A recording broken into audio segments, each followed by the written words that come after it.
yung mga dahilan dyan kung ba't na-overall yung makina dito, kumakatok. Kasi yung mga may-ari, minsan sa sobrang busy o katamaran o gastos, hindi ko alam kung gastos, kaya naman nila yung gastos. Ayan. Yung hindi agad nagsiservicing, nag-change oil, ayan, namumuna yung langis. Hanggang hindi na makapenetrate yung langis, ayan o. Tutunog na yung mga makina nila. So ito, overall na naman to. Good day, bali may unit na naman nga tayo ngayon to. Toyota Vios 1NC FP ang makina nito. So bali overall na naman natin to dahil nga namuna yung mga langis, mga putik sa loob. Bali ibaba na makina nito para i-overall.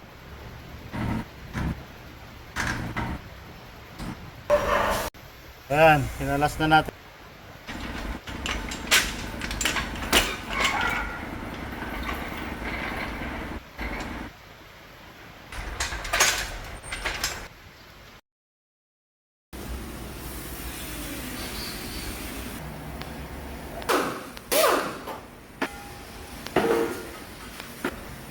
Grabe. Ano hindi mag-check engine, magtutunugan eh. Putik na yung langis oh.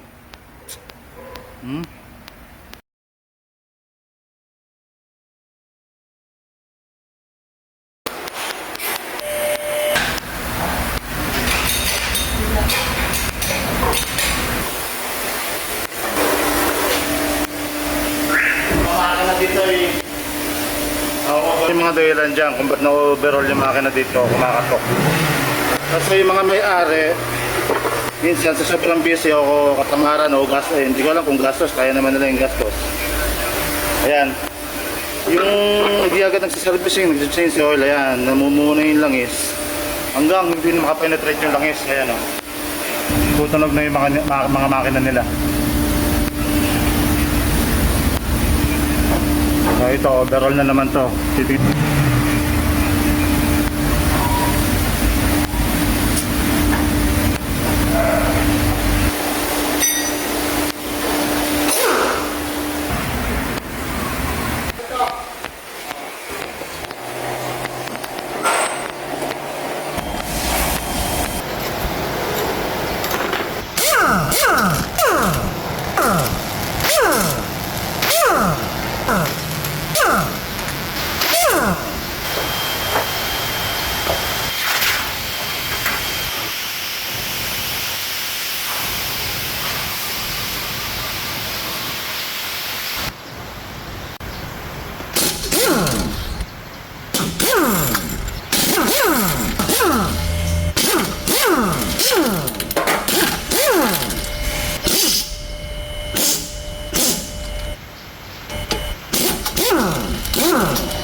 Ikot ka sa...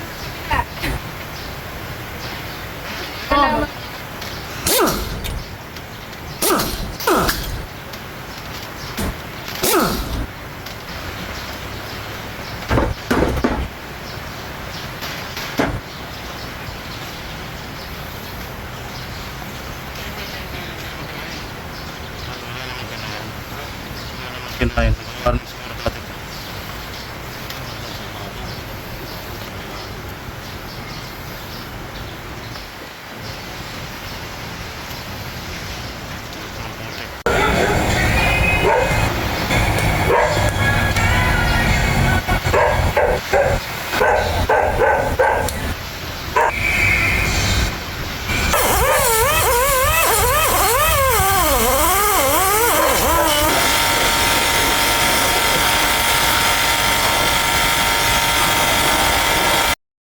So bali na i-prepare na nga natin yung mga parts natin, engine block natin, lahat nalinis na natin. Na ibabad na natin ng mga degreaser yan, malinis na lahat. So magse-set up lang tayo para ma-install na yung engine.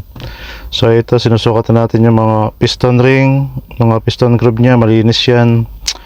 So palit lang tayo dito ng mga piston ring sa mga shell bearing. So andito na rin yung overhauling gasket natin, pati na yung mga piyesa natin, mga bearing, thrust washer. So mga part number 1NC FP, yan yung mga part number nila. Yan, bali magpipiting na tayo ng mga shell bearing natin. Bali pipiting muna natin yung mga connecting rod dito sa crankshaft bago natin install.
So, bali set nga natin papalitin to, yung pinaka-cover niya. Dito na rin yung kanyang oil pump. So, bali buo to na pinalitan natin. Ayan yung part number. Bali, pa-prime natin ng langis muna yun bago natin install. Dito na rin yung cylinder head natin. Bali, sa machine shop ko na lang pinagawa yan dahil nga marami akong makinang gawa. Busy. So, sa machine shop na pina-skimming yan, sabay valve setting na rin. Ito yung oil pump natin, cover. Oil prime muna natin yan. Pina-prime muna natin ng langis bago install. So, isa-set up natin lahat. Yan, bali, ilagay na natin yung head gasket. Papatong na natin yung ating cylinder head. Tapos ito torque natin.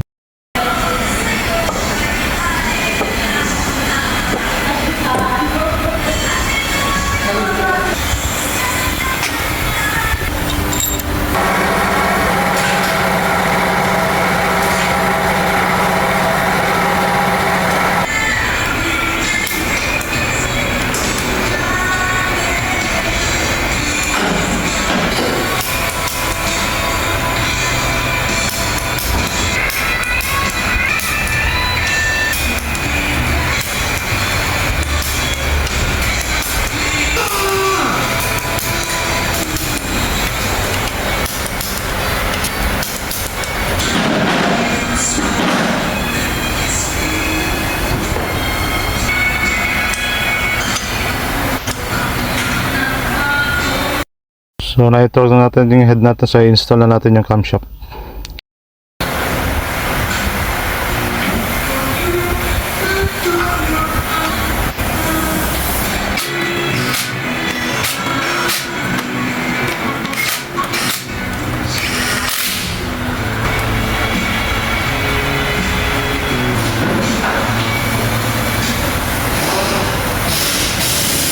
So na-install na rin natin yung timing chain natin. So ayan yung ating mga timing marks. Bali naka-top dead ng number 1 yan.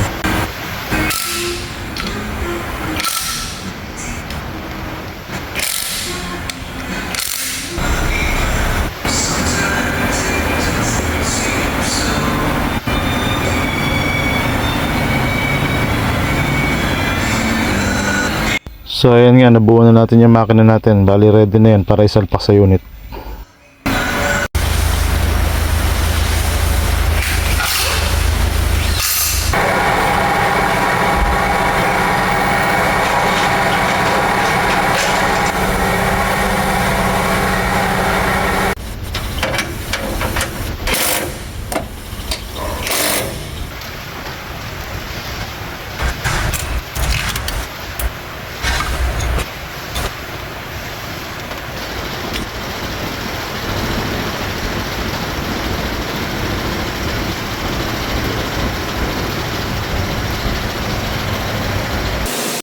Ayun nga, bali na kompleto na natin yung mga accessories ng engine. Na ilagay na rin natin tong langis.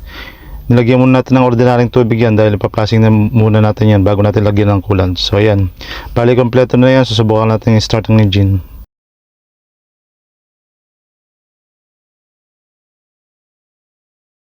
Ayan nga, bali kompleto na yan. Nakalagyan na battery natin. So engine on, start natin yan. So kailangan pag start nyo, walang ibang matitirang warning yan kundi yung sa handbrake lang, pati yung sa mga pinto.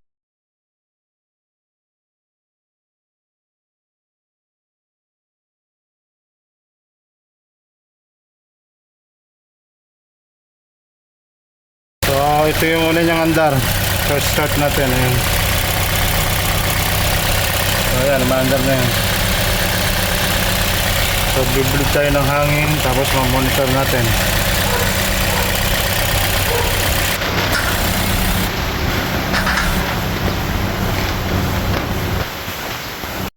So yun nga, bali wala namang ibang nakalabas na warning dyan. So okay yung mga sensor natin o mga socket natin.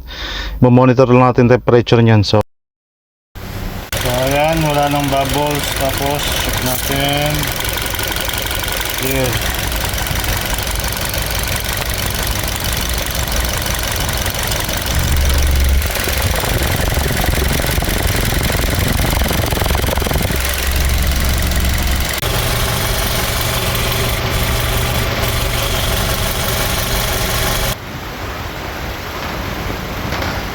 So yun nga, dahil okay na yung engine natin, so i-kompletuhin na natin yung mga cover, lagyan na natin yung mga gulong, tapos susubukan natin i-road test. Pag okay na linisin natin yung unit para may tawag na sa customer at makuha.